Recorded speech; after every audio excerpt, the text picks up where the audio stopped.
Mikabat na sa kapin 11,000 ka magbanay ang apektado sa sagunsong pagtayog sa Kalamansig Sultan Kudarat sumala sa provincial government. Musa na nga ayon na kini og tabang sa national nga kagamhanan alang sa mga apektado. Ani ang report. As of February 3, lapas 3,300 ka aftershocks na ang nabati sa Kalamansig Sultan Kudarat, human ang magnitude 5.2 nga linog niadtong January 20. Sa tala sa P-Box, doon na kinigikusgon nga magnitude 1.3 to 5.9.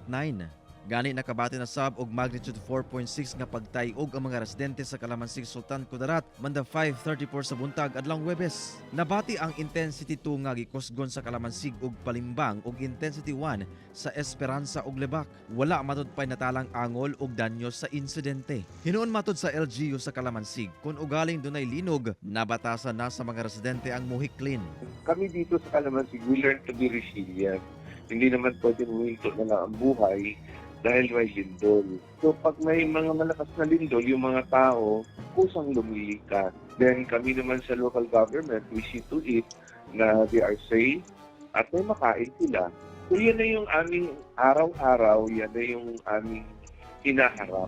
Sa tala sa Provincial Government of Sultan Kudarat as of February 1, 2026, dunay 11,600 ka magbanay niini ang apektado human gipailawom sa preemptive evacuation. Busa nanawagan na sila sa national government nga mahatagan sila og ginabang. Maraming livelihood ang na-put on hold. That's why I am now trying to lobby sa DSWD for the immediate release of the emergency cash assistance to all of the 11,600 families in the amount of 5,000 pesos each. Nag-a-appeal ang provincial government about that 5,000. It's just still a rumor until it is received by the people. Kauban si Gary Balantay ug Bong Vicencio, Efren Mamak. 1. Mindanao.